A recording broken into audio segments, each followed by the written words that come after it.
palavra de Deus nessa noite? Eu creio que o Senhor já lhe deu a palavra, né? O Senhor já revelou no coração dele aquilo que ele vai falar nesta noite. É isso? Eu queria convidar aqui a líder da nossa cidade, missionária Simone, isso? Está fazendo esta oração, amém?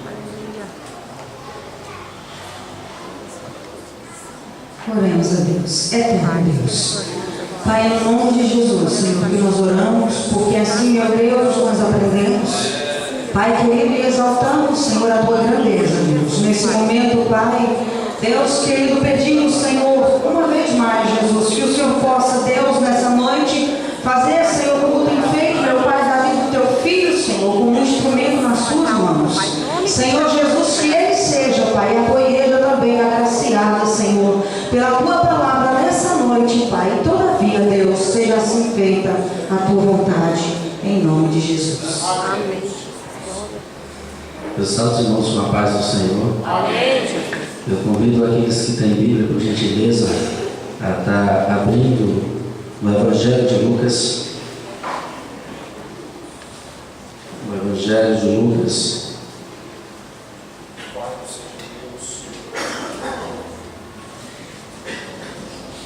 Evangelho de Lucas. Meu querido irmão, você pode deixar retorno para mim, tirar o som da igreja, diminuir o som da igreja, por favor. Deixa eu retornar isso, meu querido. Agora você diminui o som para a igreja das caixas, por gentileza. Evangelho de Lucas, capítulo 19. Capítulo 19, do versículo 1 ao versículo 3.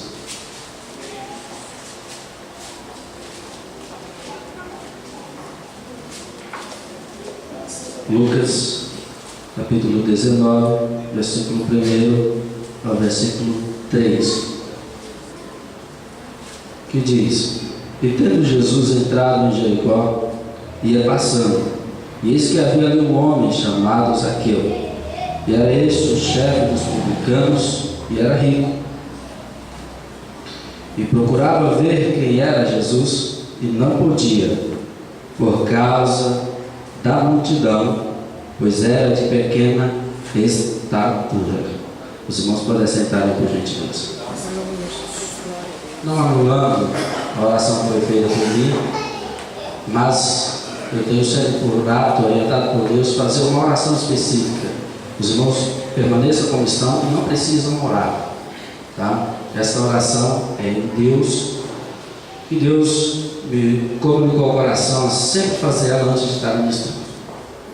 Senhor Jesus Cristo, Deus maravilhoso, Pai justo e fiel, o Senhor me trouxe aqui, meu Pai, permitiu que eu tomasse, Senhor Jesus Cristo, esse microfone em minhas mãos, para estar ministrando a Tua palavra, meu Senhor Jesus. Mas eu quero rogar a Ti nesta noite, meu Senhor Jesus, que assim, Senhor Jesus Cristo, que essa palavra, meu Deus, que será ministrada, sair da minha boca, meu Deus, ela venha chegar, Senhor Jesus, nos ouvidos de cada um que aqui estão, Senhor Jesus. Porque eu sei que há, meu Deus, no mundo espiritual, um intervalo de tempo, Senhor, entre a palavra sair da minha boca e chegar no ouvido de todos aqui que estão, Senhor. Senhor Jesus Cristo, por isso eu te peço que não haja, meu Pai, distorção alguma, Senhor Jesus, nesse período de intervalo de tempo, meu Deus. Que o Senhor possa verdadeiramente cumprir o teu propósito pelo qual o Senhor nos trouxe aqui nessa noite. Eu te louvo e te agradeço. Irmãos, eu tenho por responsabilidade como pregador da palavra de Deus, sempre perguntar a Deus o que Ele quer que o ministro pregue. Por quê? Porque a igreja não é minha, as ovelhas não é minha. A igreja tem um dono que chama Senhor Jesus Cristo de Nazaré. As ovelhas é dele. Somos todos servos deles. Então, quando eu aceitei o convite de estar ministrando a palavra do Senhor, quando há 10 a 11 anos o Senhor me fez esse convite para me estar ministrando a palavra, eu tomei por mim, não por obrigação, mas por mim, pregar sempre aquilo que o Senhor falasse que era para mim pregar.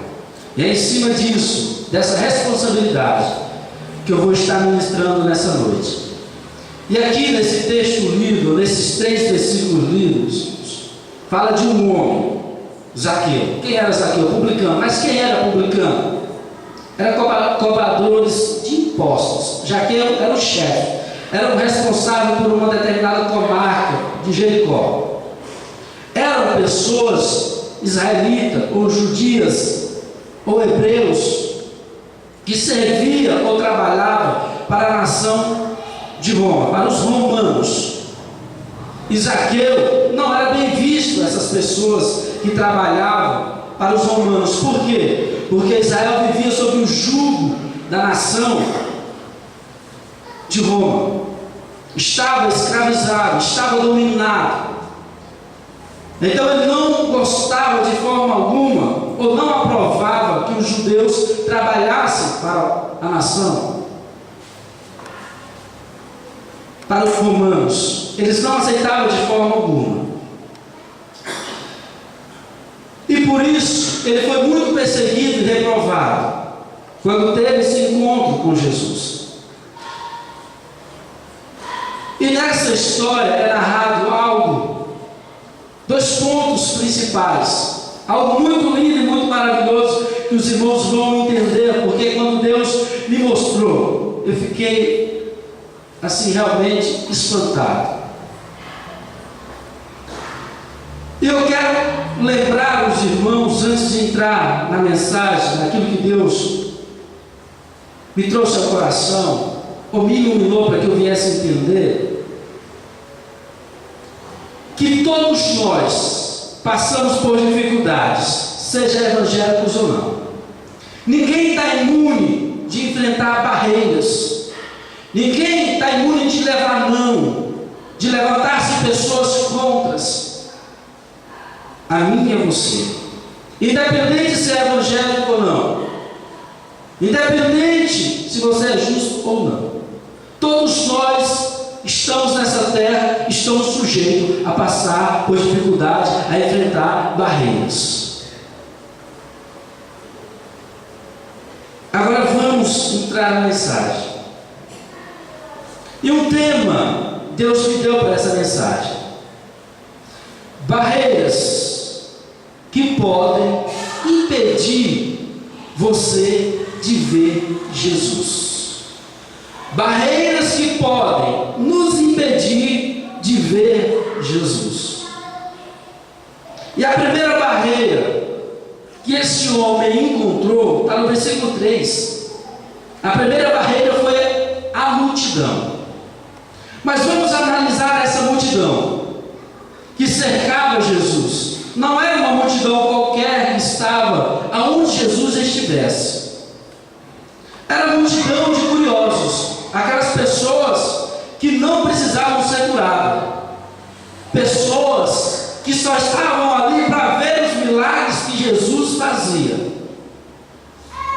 No meio dessa multidão havia aqueles que tinham sido curados, e por agradecimento e por fé que verdadeiramente Jesus Cristo era o Filho de Deus, seguiam por onde ele ia. No meio daquela multidão fazia parte também aquelas pessoas que necessitariam ser curadas, pessoas enfermas, pessoas cegas, pessoas aleijadas, pessoas leprosas, pessoas com vários tipos de doença que iam até Jesus para ser curado. No meio dessa multidão estavam os discípulos de Jesus, aqueles que verdadeiramente Jesus, após fazer uma oração no monte e descer do monte, escolheu, orientado por Deus, 12 discípulos para estar, após a sua morte, proclamando o reino de Deus, o Evangelho, a palavra de Deus. E esses discípulos são aqueles que verdadeiramente Jesus falara para eles: olha, eu não vos chamo mais servos, mas chamo vocês de amigos, porque o servo não sabe o que faz o seu Senhor. Isso está no Evangelho de João, capítulo 15, versículo